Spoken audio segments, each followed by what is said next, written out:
Los secretos revelados en el libro del Apocalipsis, documental. Desde hace siglos la gente ha considerado que sus símbolos y figuras son un misterio y no lo han comprendido. Pero el libro del Apocalipsis explica nuestro futuro y lo que podemos hacer ahora como preparación para cumplir nuestra parte en la eternidad. El libro del Apocalipsis es uno de los libros más importantes del mundo. ¿Por qué? Porque revela el futuro de la humanidad y el futuro del planeta Tierra. Pero contiene símbolos y secretos que desconciertan.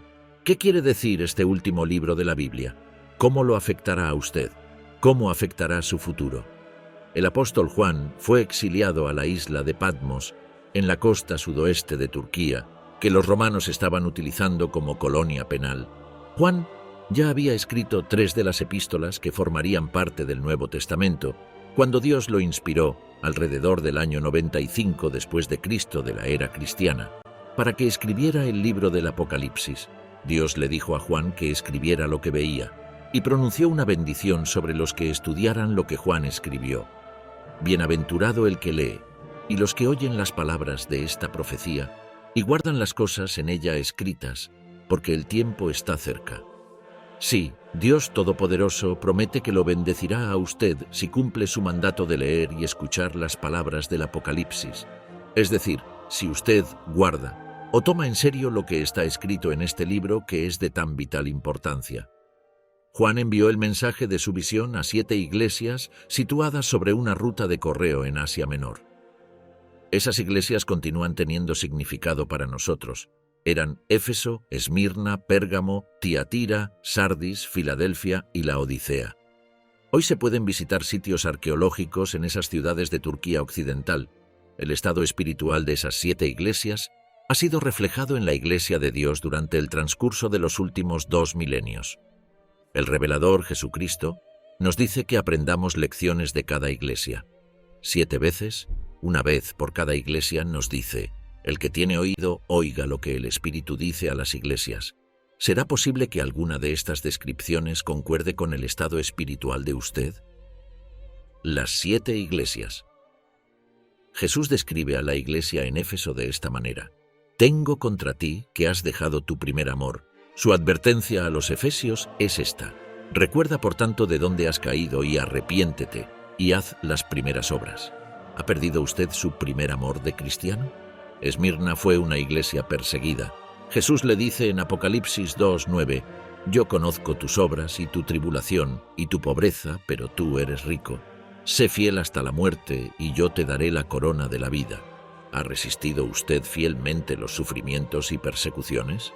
Pérgamo, la tercera escala en la ruta, era una ciudad que toleraba doctrinas tendientes a la inmoralidad sexual. Jesús le advirtió: arrepiéntete, pues si no, vendré a ti pronto y pelearé contra ellos con la espada de mi boca. ¿Ha tolerado usted doctrinas falsas? En cuanto a la iglesia de Tiatira, Jesús proclamó: yo conozco tus obras, y amor, y fe, y servicio, y tu paciencia, y que tus obras postreras son más que las primeras. Pero tengo unas pocas cosas contra ti, que toleras que esa mujer Jezabel que se dice profetisa, enseñe y seduzca a mis siervos a fornicar y a comer cosas sacrificadas a los ídolos. He aquí, yo la arrojo en cama y en gran tribulación a los que con ella adulteran, si no se arrepienten de las obras de ella. ¿Ha caído usted en algún tipo de corrupción? Sardis, la quinta iglesia, estaba muerta en vida. Jesús advierte: yo conozco tus obras, que tienes nombre de que vives y estás muerto. Sé vigilante y afirma las otras cosas que están para morir, porque no he hallado tus obras perfectas delante de Dios. Acuérdate pues de lo que has recibido y oído, y guárdalo y arrepiéntete.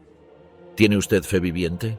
Filadelfia era la iglesia fiel, y Cristo le hizo esta promesa: por cuanto has guardado la palabra de mi paciencia, yo también te guardaré de la hora de la prueba que ha de venir sobre el mundo entero, para probar a los que moran sobre la tierra.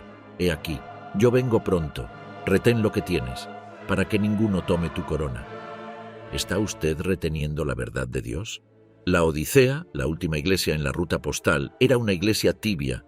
Jesús tiene esta advertencia para los laodicenses: yo conozco tus obras, que ni eres frío ni caliente.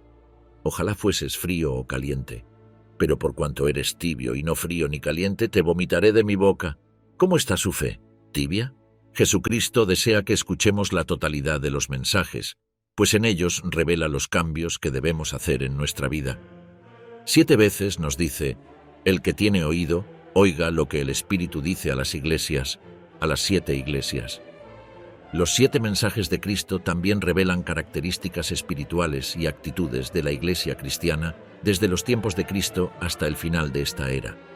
Quizás estemos viviendo en una era como la de la Odisea, pero individualmente podemos llevar una vida cristiana con la misma actitud de la Iglesia de Filadelfia, amando a los hermanos y contribuyendo para que el mensaje divino de advertencia llegue a un mundo al borde de una crisis sin precedentes, la cual se desatará poco antes del regreso de Jesucristo.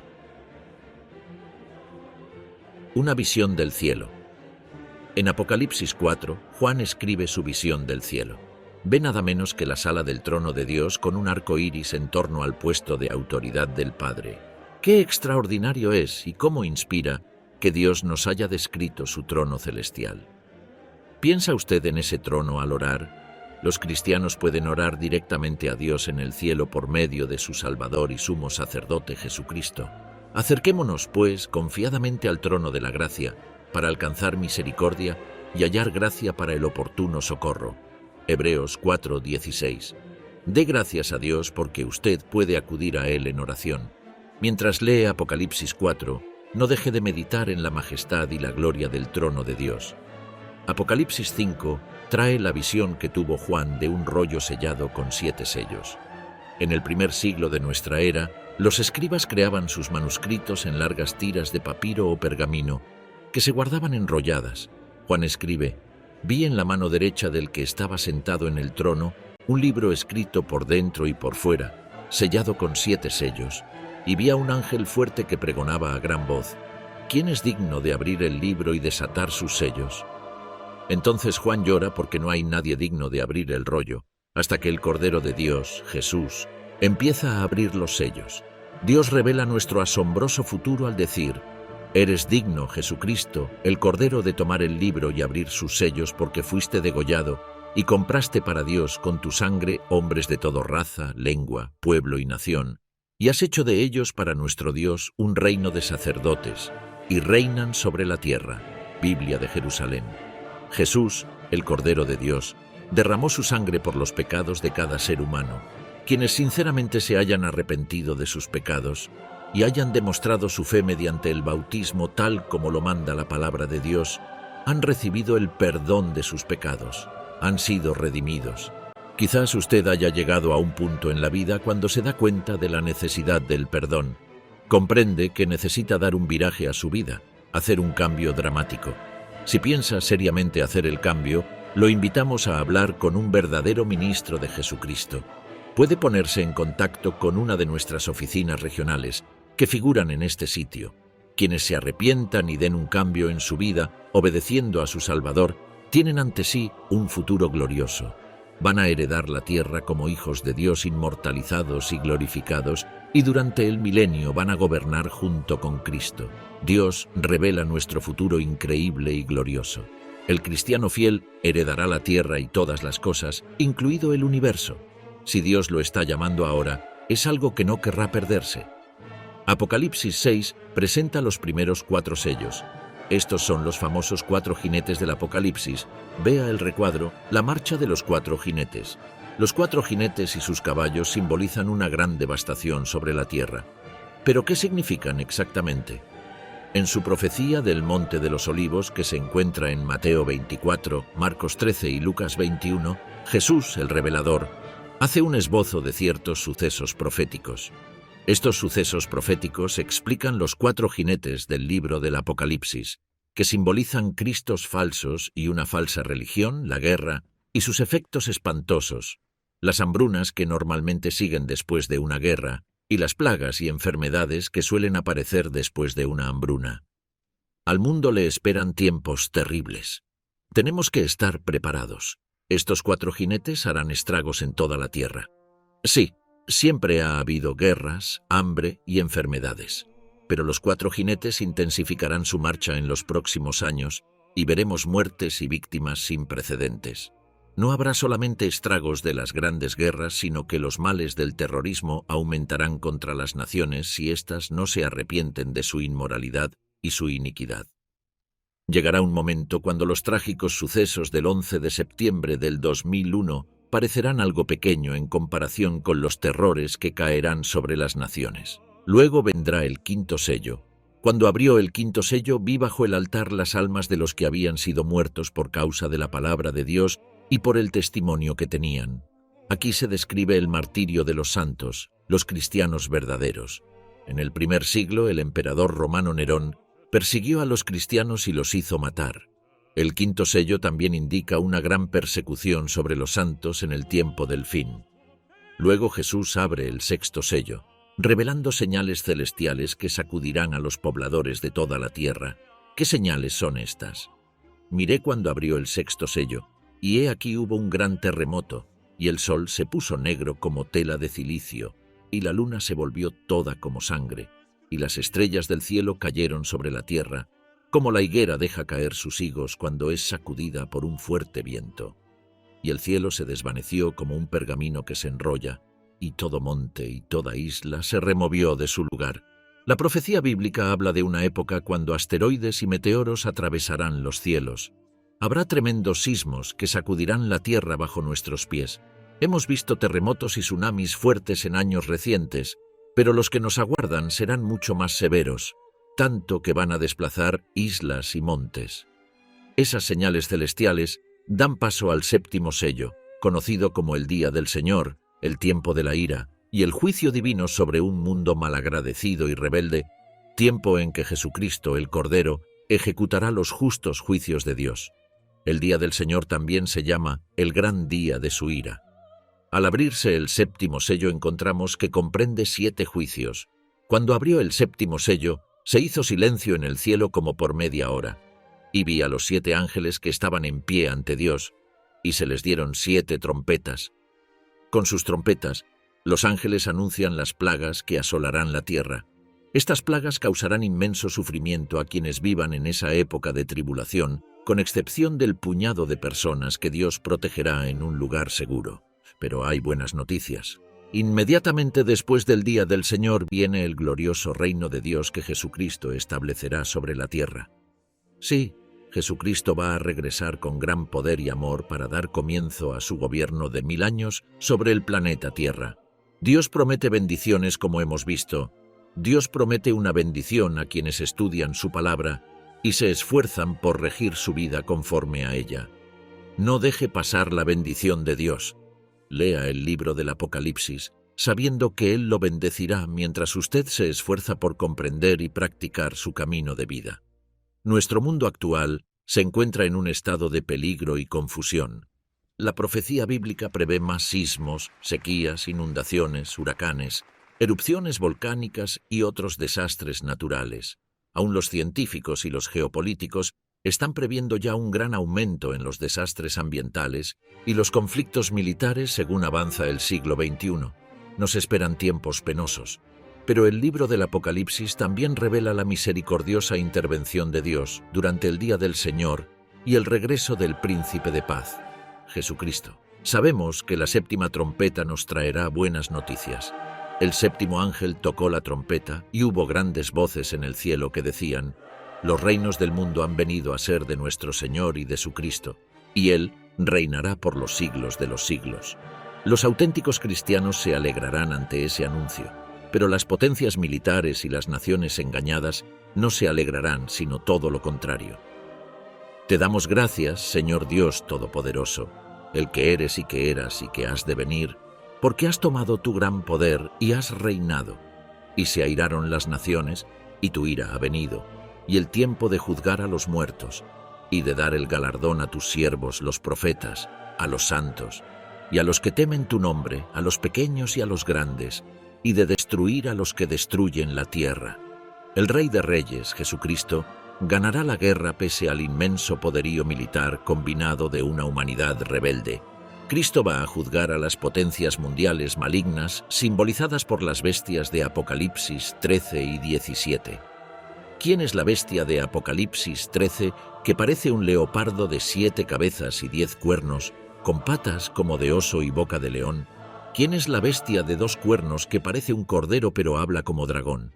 ¿Quién es la mujer montada sobre la bestia de Apocalipsis 17? Continúe como suscriptor de esta revista y escuche el programa de radio El Mundo de Mañana, y encontrará la explicación sobre qué y quiénes son y lo que esto significa para su futuro y el futuro del mundo. Concluida la batalla de aquel gran día del Dios Todopoderoso, el Príncipe de Paz gobernará sobre todas las naciones. Por primera vez en la historia, la humanidad empezará a disfrutar de una paz mundial genuina. El Eterno será Rey sobre toda la tierra. Los santos gobernarán sobre la tierra con Cristo durante 1000 años. Apocalipsis 20, 4-6. Y luego por toda la eternidad.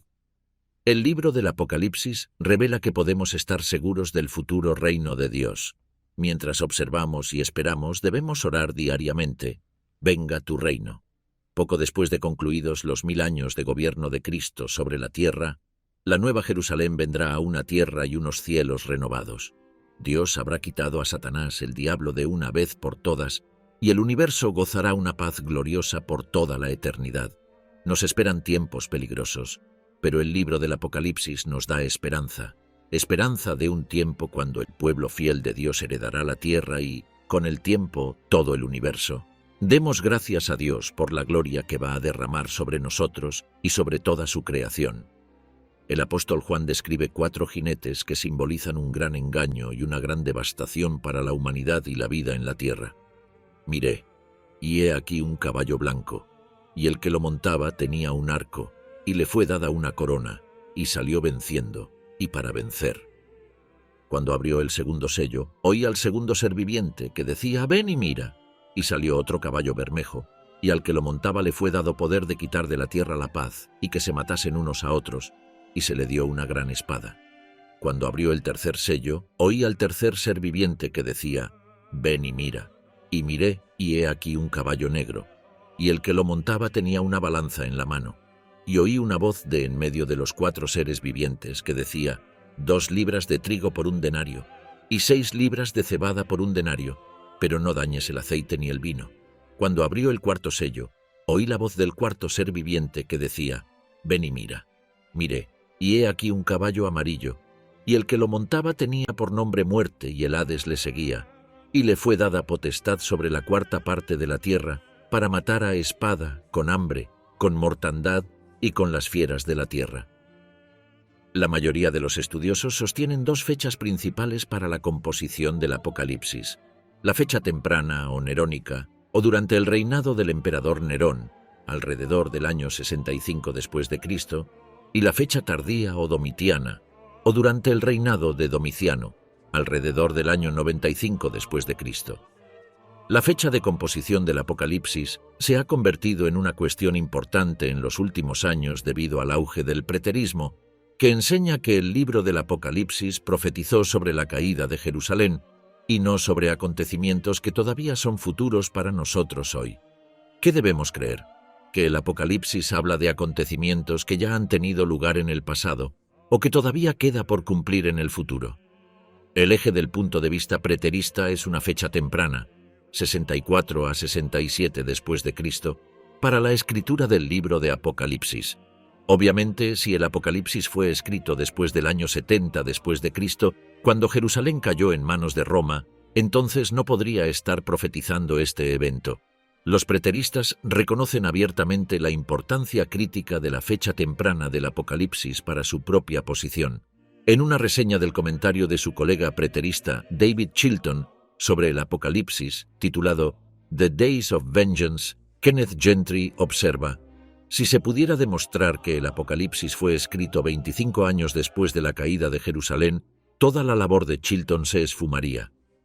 Otro preterista, R.C. Sproul, observa: si el libro fue escrito después del año 70 después de Cristo, entonces su contenido manifiestamente no se refiere a los eventos que rodean la caída de Jerusalén, a menos que el libro sea un fraude al por mayor, habiendo sido compuesto después de que los eventos predichos ya habían ocurrido.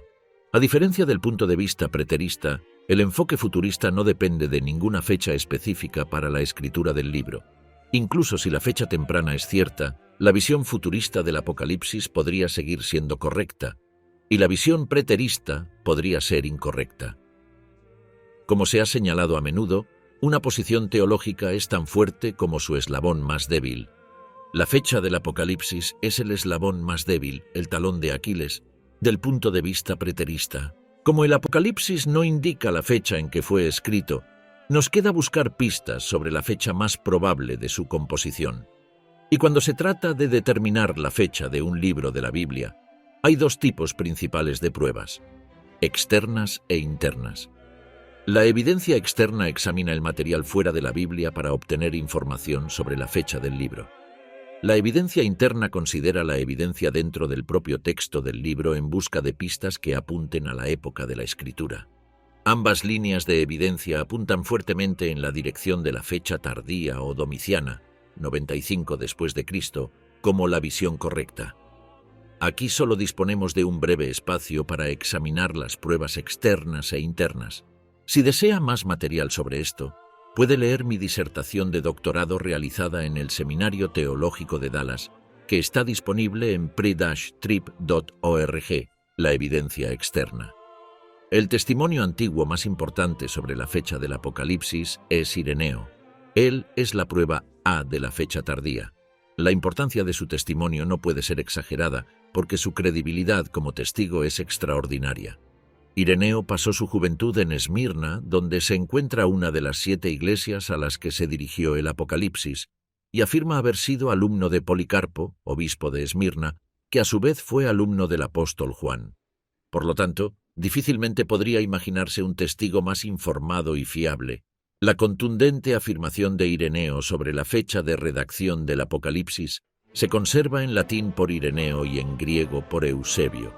La versión latina de Ireneo se encuentra en sus comentarios sobre Apocalipsis 13:18 en su obra Asterisk contra las herejías, que probablemente fue escrita hacia el año 180 después de Cristo.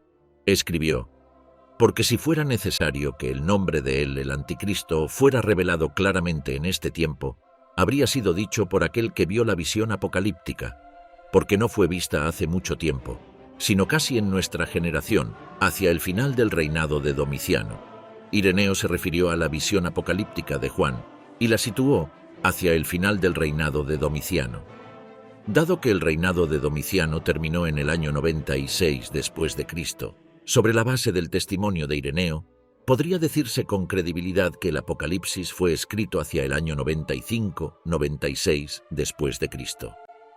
La declaración de Ireneo sobre la escritura del libro hacia el final del reinado de Domiciano es clara, y su credibilidad como testigo es intachable. Después de Ireneo, hay una larga y consistente línea de apoyo a la fecha del 95 después de Cristo, del Apocalipsis, mientras que el primer testimonio de la fecha del 65 después de Cristo no aparece hasta dentro de casi 500 años. El primer testigo claro, aceptado e inequívoco de la fecha nerónica es una suscripción de una línea en la traducción siríaca del Nuevo Testamento, que fue escrita en el año 550 después de Cristo. Luego vienen otros 2 testimonios de la fecha temprana, Aretas y Teofilacto. Estos testimonios estaban a 800 o más años de distancia de la redacción del libro del Apocalipsis. La fecha tardía, por otro lado, tiene una línea ininterrumpida de apoyo por parte de algunos de los nombres más grandes y fiables de la historia de la Iglesia, empezando por Ireneo en el año 180 después de Cristo. Además, Clemente de Alejandría, Tertuliano y Orígenes apoyan la fecha tardía. Sin embargo, no están incluidos en el cuadro porque no dicen específicamente que Juan fue desterrado por Domiciano. Las pruebas externas a favor de la fecha del 95 después de Cristo son abrumadoras. La evidencia interna. Al buscar en el propio Apocalipsis pistas sobre cuándo fue escrito, vemos que hay 2 líneas clave de evidencia interna que favorecen la fecha domiciana. La condición de las 7 iglesias. Uno de los argumentos internos clave para la fecha tardía del Apocalipsis es la condición de las 7 iglesias de Asia Menor en Apocalipsis 2:3. Todas ellas muestran síntomas de ser iglesias de segunda generación y 6 de ellas tienen graves problemas. Todas ellas muestran los síntomas de ser iglesias de segunda generación y 6 de ellas tienen graves problemas. El período de la gran misión de Pablo es ya muy pasado. Hay varios indicios importantes que apoyan la fecha tardía del Apocalipsis de 3 de las iglesias a las que se dirige en Apocalipsis 2, 3. La iglesia de Éfeso. Si Juan escribió el Apocalipsis en los años 64 al 67 después de Cristo, entonces la carta a la iglesia de Éfeso en Apocalipsis 2, 1 al 7 se habría escrito más o menos al mismo tiempo que las 2 cartas de Pablo a Timoteo, que era el pastor de la iglesia de Éfeso cuando Pablo le escribió.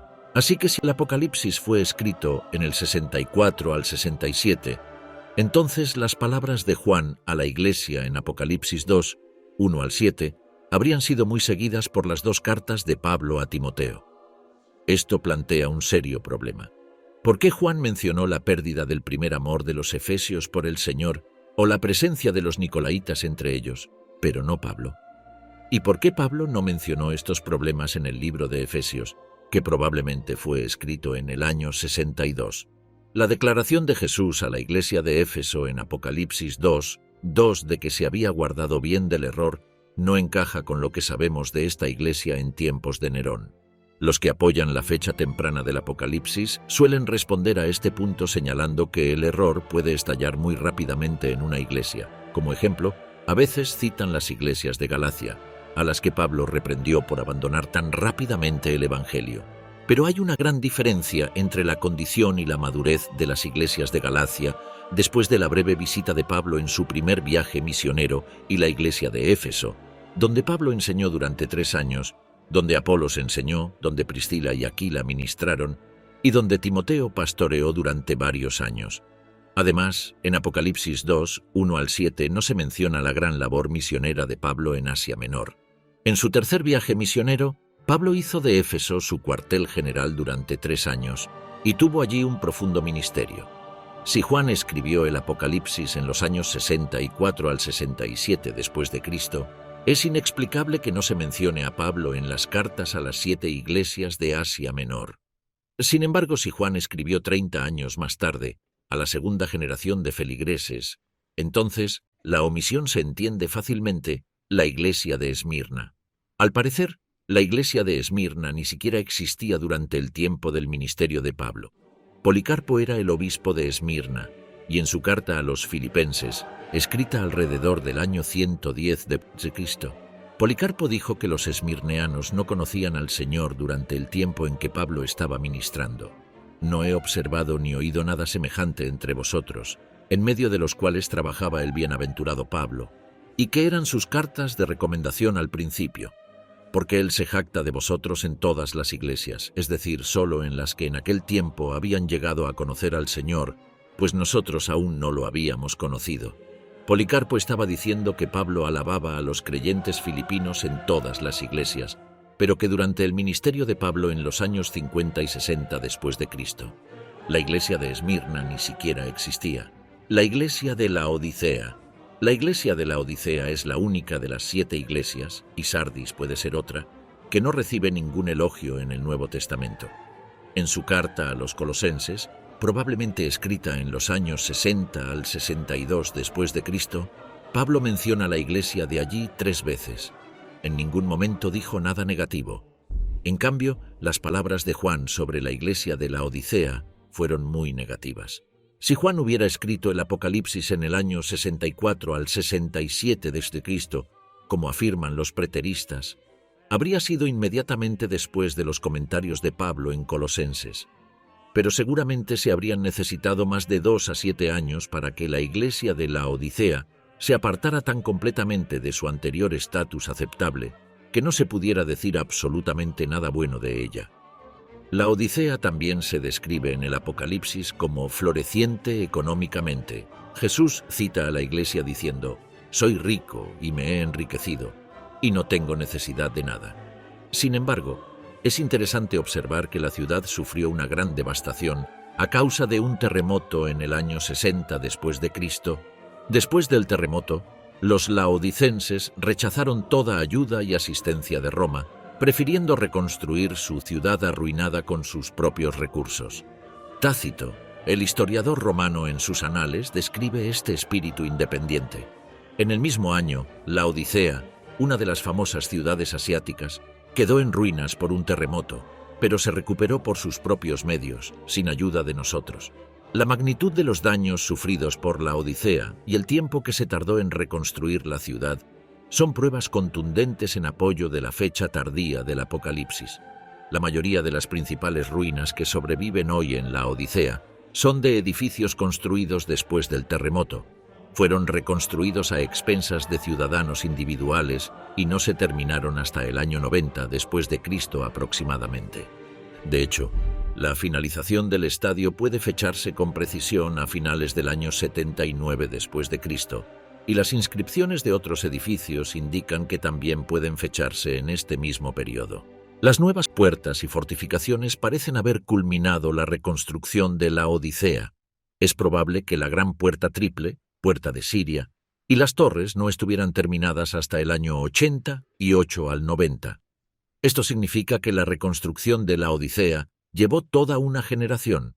Dado que el terremoto tuvo lugar en el año 60 después de Cristo, es muy problemático para los defensores de la fecha temprana del Apocalipsis suponer que la Odisea era rica, acaudalada y no necesitaba nada en el año 64 al 67 después de Cristo.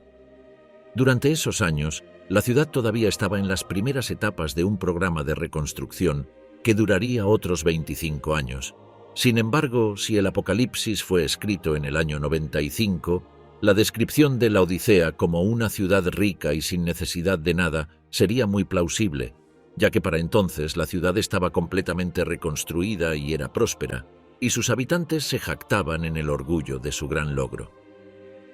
El destierro de Juan a Patmos. El segundo punto clave de la evidencia interna para la fecha tardía del Apocalipsis se encuentra en Apocalipsis 1 al 9. Allí leemos que cuando Juan recibió el contenido del Apocalipsis, estaba exiliado en la isla de Patmos. La historia de la Iglesia atestigua sistemáticamente que tanto Pedro como Pablo fueron ejecutados en Roma cerca del final del reinado de Nerón. Los que sostienen la fecha temprana para la escritura del Apocalipsis sostienen que durante este mismo tiempo el apóstol Juan fue desterrado a Patmos por Nerón. Pero, ¿por qué iba Nerón a ejecutar a Pedro y a Pablo y a la vez a desterrar a Juan? Esto parece incoherente. El hecho de que Juan recibiera un castigo diferente argumenta el hecho de que fue perseguido bajo un gobernante diferente. Además, no hay pruebas de que Nerón desterrara a los cristianos. El apóstol Juan fue uno de los principales líderes de la Iglesia en el libro de los Hechos. Junto con Pedro, estableció las iglesias de Jerusalén y Samaria. Pero después de su ministerio en Samaria, Juan desaparece del relato del libro de los Hechos, aunque Pablo, 17 años después de su conversión, lo menciona como una columna de la iglesia de Jerusalén, junto con Jacobo y Pedro. Este encuentro ocurrió posiblemente en el año 50 después de Cristo. La última referencia bíblica ubica a Juan en la isla de Patmos, donde recibió la revelación de Jesús y escribió el Apocalipsis. En algún momento después de su encuentro con Pablo, Juan fue a Éfeso, en donde vivió hasta su muerte en el año 98 después de Cristo. Aunque la Biblia no habla del asunto, hay varios testimonios históricos sobre su estancia en Éfeso. Justino Mártir, en su Diálogo con Trifón, capítulo 81, dice que Juan, uno de los apóstoles de Cristo, fue un testigo que vivió con nosotros, esto es, en Éfeso. Irineo, en su obra Contra las herejías, dice en repetidas ocasiones que Juan residió en Asia y específicamente que escribió su evangelio en Éfeso, donde vivió hasta el reinado de Trajano. Eusebio, en su historia eclesiástica, dice también que en ese tiempo el apóstol Juan, al que Jesús amaba, vivía todavía en Asia y gobernaba las iglesias de la región después de regresar del exilio después de la muerte de Domiciano. Por muchos años Juan vivió en Éfeso, predicando el evangelio, enseñando las escrituras y dirigiendo las iglesias de la región, entre ellas las 7 iglesias mencionadas en Apocalipsis. El emperador Domiciano gobernó del año 81 hasta el 96 después de Cristo. Él se hacía llamar Señor y Dios. Las fuentes clásicas lo describen como un tirano cruel y paranoico, ubicándolo entre los emperadores más odiados al comparar su vileza con las de Calígula o Nerón. Eusebio, en su historia eclesiástica, dice que Domiciano, mostrando gran crueldad, Se convirtió en el sucesor de Nerón por su odio hacia Dios. Él fue de hecho el segundo que desató una persecución contra nosotros. Durante esta persecución el apóstol y evangelista Juan, quien todavía vivía, fue condenado a morar en la isla de Patmos a consecuencia de su testimonio de la palabra divina. Irineo dice también que Juan escribió el Apocalipsis en Patmos durante la persecución de Domiciano. Cuando pensamos en Patmos, nos viene a la mente algo como el reclusorio de las Islas Marías. Imaginamos que Juan estuvo preso en un lugar inhóspito y sujeto a trabajos forzados, pero la realidad es diferente. Patmos es una pequeña isla de origen volcánico situada en el mar Egeo, a unos 60 kilómetros de la ciudad costera de Mileto, en la actual Turquía. Patmos, con una superficie de 34 kilómetros cuadrados, se encuentra entre el grupo de islas conocidas como el archipiélago del Dodecaneso. La isla de Patmos, con su puerto natural protegido, era un puerto estratégico que se encontraba en la línea marítima que unía a Roma con Éfeso. Tenía un gran centro administrativo, varios pueblos, un hipódromo y por lo menos 3 templos paganos. Patmos no era una isla desolada. Uno de los templos estaba dedicado a Diana, la diosa de la cacería. El templo principal de Diana se encontraba en Éfeso y era conocido como una de las 7 maravillas del mundo antiguo. Probablemente Juan fue exiliado a Patmos por oponerse a la idolatría. Como podemos ver en el libro de los Hechos, Éfeso era el principal centro de adoración de Diana. Además, Domiciano se había proclamado Señor y Dios y exigía ser adorado. En el año 89 después de Cristo se construyó un templo dedicado a la adoración de Domiciano en Éfeso. La gente de Éfeso era obligada a adorar y hacer sacrificios al emperador. Estas prácticas fueron combatidas por Juan. Hijitos, guardaos de los ídolos. Amén. La oposición de Juan a la adoración al emperador y a Diana fue, quizá, la razón por la que fue exiliado a Patmos en el año 94 DC. Yo, Juan, vuestro hermano, y copartícipe vuestro en la tribulación, en el reino y en la paciencia de Jesucristo, estaba en la isla llamada Patmos, por causa de la palabra de Dios y el testimonio de Jesucristo. Sin embargo, Juan no estuvo en una celda. Aparentemente, Juan tenía libertad de movimiento en la isla. En el libro Viajes de San Juan, Prócoro, dice que el gobernador de la isla lo dejó en libertad y fue hospedado en la casa del suegro del gobernador, donde tuvo libertad para predicar, sanar a los enfermos y ver muchos convertidos. Hay diferentes opiniones en cuanto a la duración del exilio de Juan en Patmos. Lo más probable es que no haya durado más de 18 meses. Después de la muerte de Domiciano, Juan regresó a Éfeso, durante el reinado de Nerva. Eusebio reporta que las sentencias de Domiciano fueron anuladas y el Senado romano decretó el regreso de quienes habían sido exiliados injustamente, así como la restauración de sus propiedades. Juan murió en Éfeso a una edad avanzada, durante el reinado de Trajano. Juan fue el único de los 12 apóstoles que murió de muerte natural. Domiciano, que fue el sucesor de Nerón, también persiguió a los cristianos, y el destierro fue uno de sus modos favoritos de castigo. Por lo tanto, es mucho más probable que el exilio de Juan a Patmos haya tenido lugar bajo Domiciano y no bajo Nerón. En Apocalipsis 2:3, las iglesias de Asia Menor muestran todos los síntomas de un considerable paso del tiempo desde su fundación. El período de los grandes viajes misioneros de Pablo parece quedar en el pasado.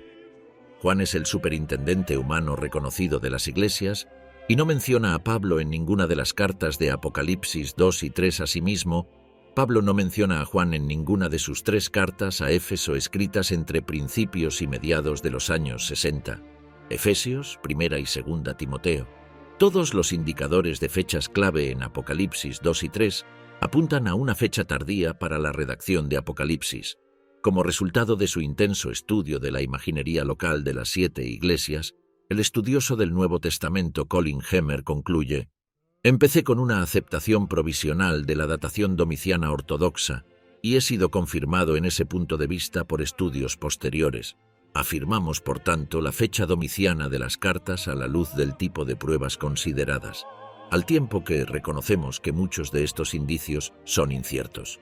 Acumuladamente se alinean con el argumento ampliamente aceptado sobre otras bases de que el Apocalipsis fue escrito alrededor del año 95 después de Cristo.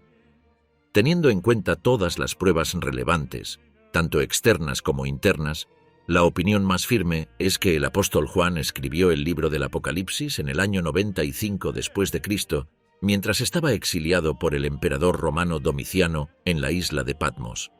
El dar la vida por el Salvador era para los santos de aquella época una posibilidad muy real. En medio de tiempos tan difíciles, no cuesta trabajo imaginar que los miembros de la Iglesia se preguntaran por qué pasaban tales tribulaciones y qué haría el Señor ante tal maldad que había sobre la tierra, sobre todo la maldad dirigida expresamente a los del pueblo del Señor. Esta revelación del Señor a Juan da a conocer el más grande o más grandioso cuadro del plan de Dios y sirvió a los santos de aquella época para comprender con mayor claridad las persecuciones y las aparentes victorias del mal sobre el bien que ocurren en esta vida. Los santos de nuestra época, que también se preguntan acerca de la lucha entre el bien y el mal y el poder aparente del diablo sobre la tierra, también hallarán ánimo y esperanza en el mensaje que contiene el libro del Apocalipsis. Para nuestra época, los primeros 3 capítulos del Apocalipsis contienen consejos para 7 ramas de la Iglesia de los tiempos de Juan, pero esos consejos también se aplican a nuestra época. La mayor parte de lo que Juan vio en la visión representa acontecimientos que tendrán lugar en los últimos días, antes de la segunda venida de Jesucristo y durante el milenio. Por consiguiente, los santos de nuestra época deben tener un interés particular en el mensaje que este libro contiene. El desafío de Juan, antes de que Juan explique lo que vio en visión y antes de dar consejos a las iglesias de su tiempo, dice que seremos bienaventurados si leemos y oímos las palabras de esta profecía y guardamos, obedecemos las cosas en ella escritas, porque el tiempo está cerca. Cuando leas el libro del Apocalipsis, debes reflexionar seriamente en ese desafío que hace Juan de oír y obedecer. Vives en una época en la que los acontecimientos escritos en este libro están cerca, se han verificado en nuestra época o todavía tendrán que ocurrir. Si llegaste hasta aquí, quiero decirte gracias, espero que hayas disfrutado, y si gustas, ayúdame compartiendo el video, espero tengas un hermoso día.